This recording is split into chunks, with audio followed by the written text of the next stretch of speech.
Hey there. Welcome back to another Deep Dive. Today, we are absolutely tearing into a stack of recent insights all about AI, but specifically, what it's actually doing to the world of work and technology right now, like hitting the ground. It feels like everyone's talking about AI, right? But you often hear, okay, but what's the real impact? Is this just hype? Exactly. So we've got this really meaty report from PwC, plus a whole bunch of other fascinating snippets, news items, tool releases, you name it. Our mission is to cut through the noise for you. Yeah. Like, are jobs just vanishing into thin air like some folks worry? Or are there these weird, unexpected opportunities popping up that maybe we're not seeing? That's really what we want to understand for you. What does the data, what does the actual news out there, what does it really show beyond the sometimes wild headlines? Totally. And I got to tell you, buried in this data, there's one finding that honestly surprised me. It's about how getting AI skills, it can lead to a pay bump. But not just like a little one. We're talking a really big one, Yeah. like surprisingly big. Okay, I'm intrigued. We'll unpack that in just a sec. So let's kick off with this big anchor piece, this major report from PwC, all right? They did this just massive thing. They looked at nearly 1 billion job ads globally. Wow. I mean, that's like a wild amount of data to chew through, right? Yeah, analyzing close to 1 billion job ads from 6 continents. That gives you a pretty powerful lens into what employers are actually looking for, what skills are in demand, and how things are changing on the ground. It's not survey data, it's actual job market signals. Right. It's not just theory floating around. And their headline finding, the one that really jumps out, it's this huge wage premium for people with AI skills. That number, 56%. What's fascinating here is that 56% wage premium. That's significant. The report even calls it the AI bubble bonus, which is a pretty strong term, Yeah. suggesting it's a significant market signal for these specific skills right now. The AI bubble bonus, I like that. Kind of feels accurate for the moment, doesn't it? It does. But why do you think it's that high? Is it purely demand? Or is it that finding people who can actually effectively use these tools is still pretty rare? I think it's a combination, honestly. It's demand for the capability, but it also signals that true fluency with these tools, applying them effectively in a job context, Right. that isn't ubiquitous yet. It's the application that's rare and therefore valuable. Okay, that makes sense. It's the doing, not just knowing the name. And they also found AI is making jobs evolve way faster, like 66% faster in roles that are really exposed to AI. Yeah, 66% faster change in skills required. That's rapid. This raises an important question about what jobs are in the modern economy. The Thorse give the example comparing financial analysts and physical therapy. Financial analyst roles, which can heavily leverage AI for things like data analysis, forecasting, even report writing, their required skills are shifting much, much more rapidly than, say, a physical therapist role. That relies deeply on hands-on interaction, empathy, physical assessment, things AI isn't doing yet. So it's not just if your job might change, but how quickly the actual requirements for it are shifting under your feet. That's kind of intense to think about. Definitely. And another thing from the reports that I thought was key, AI isn't just like a Silicon Valley or tech company thing anymore. Oh, yeah. If we connect this to the bigger picture they're painting, AI is definitely spreading. It's moving into industries you might not immediately think of. Yeah. They mentioned agriculture, construction. It's getting embedded everywhere, beyond just software development or the typical tech hubs. Like what, AI helping analyze soil data or something? Exactly. Or optimizing complex construction schedules. Practical stuff. Which, yeah, if it's doing those practical things, it makes sense it's spreading. Right. But okay, here's the big one that everyone worries about, right? The headline, fear. Does more AI automatically mean fewer jobs overall? Well, according to this report, often it's actually the opposite. Oh. The core finding is that AI isn't primarily leading to mass automation that simply eliminates roles. Instead, it's enabling people to do more valuable work. It augments human capabilities rather than simply replacing them entirely. That's the key finding here. Okay, that's a pretty crucial insight, right? It shifts the focus from replacement to, like, enhancement. So instead of replacing a financial analyst, AI helps them analyze data way faster, freeing them up to do more strategic thinking or client work, that kind of thing. Exactly. It takes away some of the repetitive or data-heavy tasks, allowing the human expertise to be applied to higher-level problems or more creative challenges. And they link this to company performance, too. Companies using AI, well, they aren't just cutting costs, they're actually growing revenue and productivity. That's where these really striking numbers come in. Industries effectively integrating AI, the source note software publishing as a prime example, are seeing significant gains. The data points to a 3x growth in revenue per employee. Few times revenue per employee. Yeah, and a remarkable 4x jump in productivity since ChatGPT's public launch in late 2022. Wow. A 4x productivity jump in under 2 years. That's massive. Like, what does that even look like on the ground in a company? Are people just getting way more done with the same amount of effort? Pretty much. Think about using AI to draft code, write documentation, analyze user feedback, automate testing. All tasks that previously took significant human time can now be done much faster or even automatically. This frees up the skilled engineers and developers to focus on building new features, solving complex bugs, or innovating. Okay, so circling back to that skills premium, that 56%, Hmm. what's interesting is they say even in roles you might think would be easily automatable, like customer support or coding, Oh, those roles are still growing. It's the skills within them that are changing. right. What's fascinating here is the emphasis isn't solely on the job title itself, but on the skills and proficiency with AI tools within that role. The report suggests that for these AI-heavy positions, what you can do with AI tools is becoming more important than formal qualifications alone. Uh-huh. It's about practical AI fluency, that ability to apply the tool effectively to get that productivity jump. Yeah, it's kind of like your ability to wield the tool matters more than just, checking a box on a traditional diploma. And they had that interesting stat about more women being in AI-affected roles globally, too. That's framed as a significant opportunity. Given the potential for higher wages and evolving roles with these AI fluency skills, this demographic distribution presents a chance to ensure diverse participation and benefit from the AI-driven future of work through targeted reskilling. It's a really interesting point. So if we pull this all together from the PwC report, the big takeaway isn't this simple story of mass unemployment driven by robots taking over everything. It's way more nuanced. Precisely. The Why It Matters section from the source summarizes it well. The primary impact isn't mass layoffs, but rather a pivot towards reskilling. Significant opportunities for pay growth for those who adapt, and strategic upgrading of roles for individuals who become proficient in using AI tools effectively. Okay, so mostly good news for adapting folks. Mostly. However, it's important to note the caveat they add. A potential economic downturn could alter this picture. How so? Well, companies might leverage this increased productivity to maintain or grow output with smaller teams if things got tough economically. So it's not entirely without potential risk, depending on the broader economy. Right, there's that nuance. It's mostly good news for skill development right now, but, economic conditions always play a part in how technology impacts jobs. Okay. So that was the big picture report looking at global trends and data. Let's switch gears and look at some of the specific examples and tools that are popping up today from some of these other sources. What does AI in action actually look like right now? This is where you see the rubber meeting the road. We're seeing new applications launching or being discussed across various areas. Like in the messaging space, launching XChat, trying to muscle in on WhatsApp and Telegram territory. And they're using Bitcoin-style encryption, which sounds intense. Yes, that's an interesting angle. Bitcoin style in this context likely means leveraging principles from blockchain or cryptography to ensure a very high level of privacy and security for messages. It highlights a growing focus on security features in communication tools. Okay, meaning like really focused on privacy. Got it. Yeah. And we're seeing AI writing and content tools continue to evolve. Anthropic, they're really showing off Claude's writing skills with that Claude Explains blog. Yeah, that's like a public demo, right? It's kind of like a quiet flex, right? Yeah. Look what our model can do in a public-facing way. It demonstrates the model's capacity for generating coherent, well-structured, and informative text across various topics.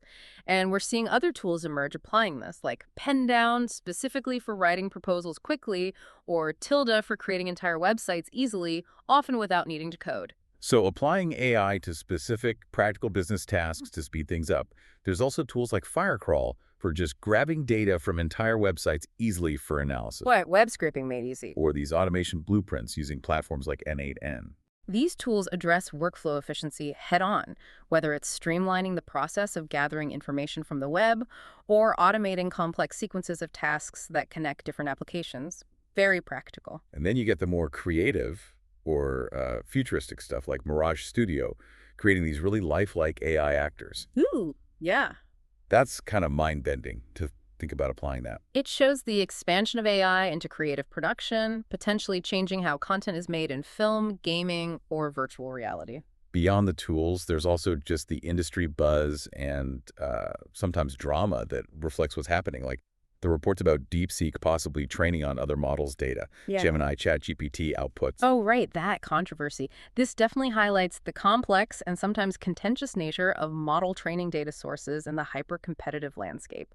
There are ongoing questions globally about intellectual property, fair use, and data licensing in this rapidly developing field. It's maybe a bit messy behind the scenes. Yeah, it shows how the foundation of these models can be a whole area of contention.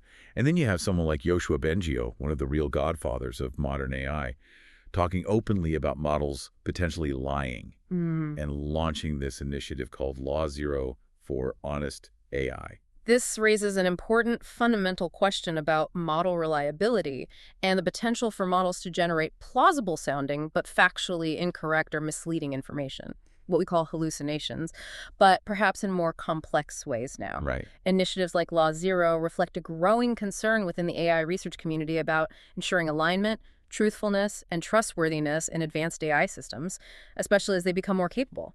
It makes you think about the underlying principles, doesn't it? Can we even trust what these models tell us without verification? It's a huge question. And speaking of drama, there's already a movie being made about the whole OpenAI Sam Altman situation. Wow. That just speaks to how incredibly quickly things are moving in this space and how much attention and drama that particular episode generated externally. Yeah, seriously. It really captured public imagination, for better or worse. Totally. It felt like a tech thriller unfolding in real time. And money is still flowing.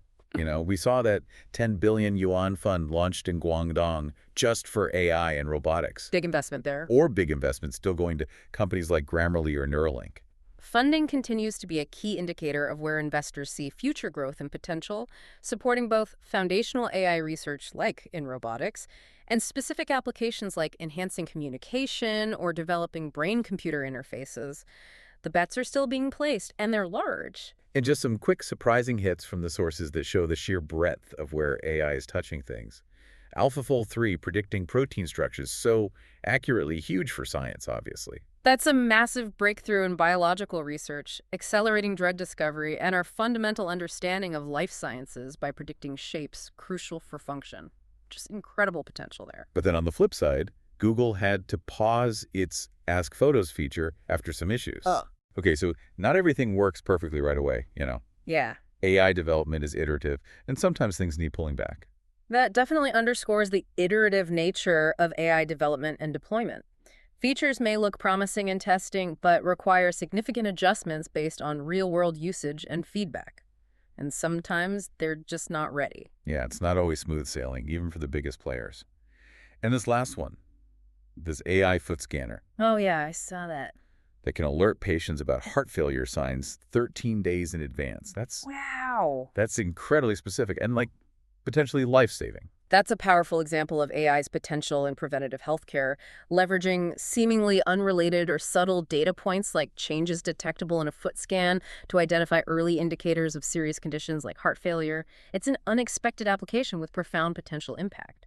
Really makes you think. Okay, that one really sticks with you, doesn't it? Yeah. Let's shift gears again. There's this section in the sources specifically about voice AI. It feels like voice AI was getting a lot of hype, remember? Like, Yeah. everything was going to be a voice bot. Yeah. Oh, yeah. The big conversational AI push. But this source does a bit of a reality check on that. Yes, the source points out that 2024 saw a lot of initial AI-first launches that were voice-centric, often featuring conversational agents, and many of them didn't quite land the way they expected. Like Klarna and Duolingo rolling back features they'd announced, it sounds like those polished demos didn't always translate into practical, useful, everyday experiences for people. Exactly. The demos often showcase the potential, but the actual user experience with those agent-led features when deployed at scale was often mixed. The source notes that style outpaced substance. In some cases, the capability was there, but it wasn't necessarily solving a real user problem in a smooth way or was still too error-prone. Style over substance sometimes, yeah. But the source also talks about what is actually working today in voice AI. And it sounds like it's not the flashy stuff, it's the quietly embedded tools. Right. Things like transcription, real-time speech recognition operating behind the scenes, analyzing conversations. These are the applications that are demonstrating measurable return on investment for businesses right now. They aren't necessarily the main interface you talk to, but they are enabling significant efficiency gains in the background. So they're working best when they're just helping out, like you said, not being the star of the show. Pretty much. It feels a bit like that PwC report's point about augmentation. Exactly. And where is voice AI really finding demand, these quiet tools? The source highlights environments that are inherently challenging for traditional tech or human capacity.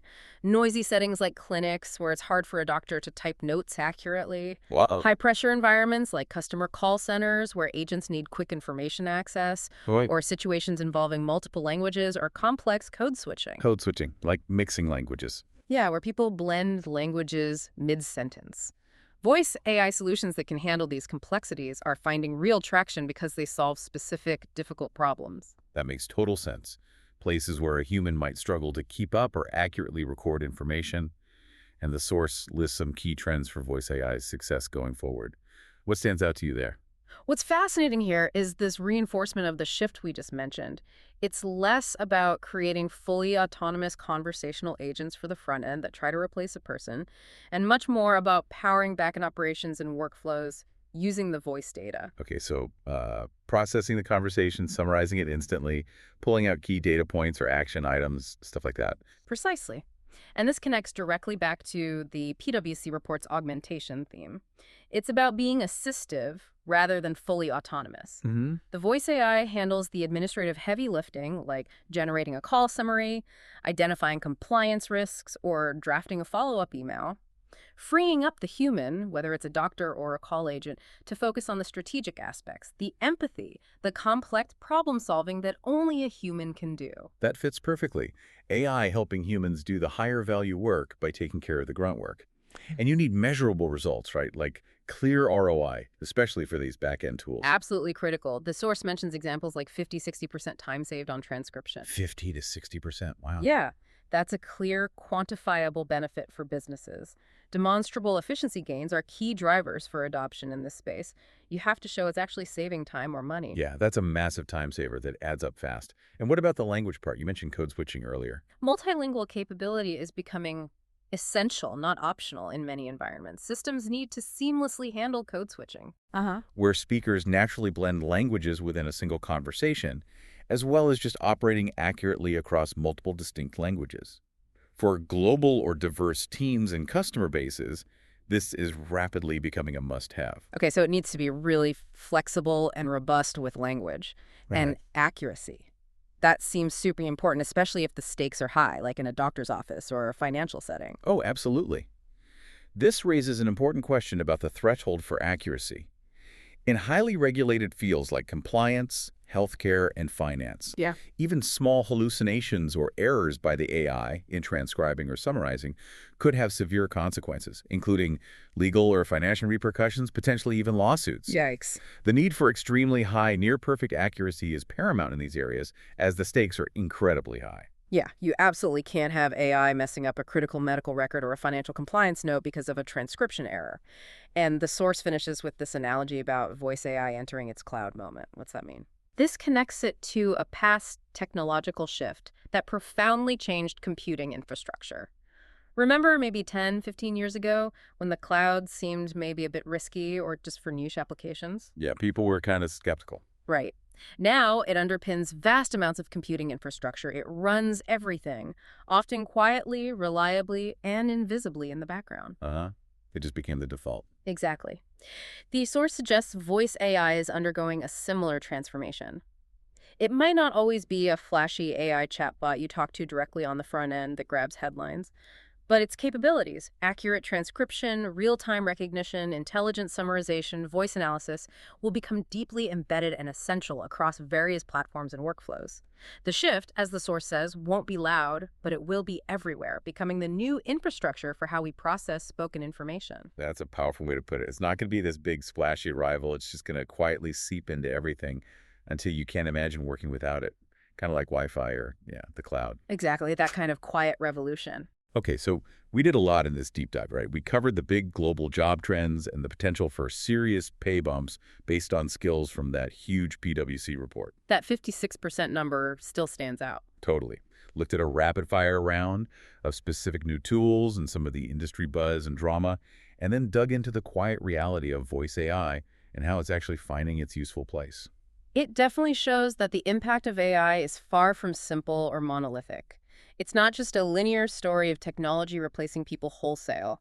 It's much more about jobs changing, new practical skills becoming incredibly valuable and commanding a premium, and companies finding ways to leverage AI not just to cut costs, but to become significantly more productive and find new avenues for growth and capability. And that PwC report really, really hammers home the importance of adapting, of learning these new skills. Yeah. That's where the opportunity is clearly presenting itself right now. Reskilling and upgrading capabilities, focusing on that practical fluency with AI tools, seems to be the key strategy identified by the data for individuals and organizations navigating this transformation effectively. So here's a final thought for you to mull over after this deep dive. Given that AI seems to be quietly embedding itself everywhere, from massive global industries and the way companies operate, to specific tools you might use every day, and maybe even those surprising future healthcare applications like that foot scanner. And given that mastering these tools is showing a real tangible benefit, like that potential 56% pay bump we talked about, what part of your world, maybe something that seems totally unconnected to AI right now, might be the next to experience this quiet transformation? And what simple AI skill, maybe just exploring a new tool or learning how AI works in a specific context, could you explore that might give you that edge, that little boost as things continue to shift? Something to think about as you continue to navigate this evolving landscape, for sure. It's about being ready for that quiet shift. Definitely. Thanks for going on this deep dive with us.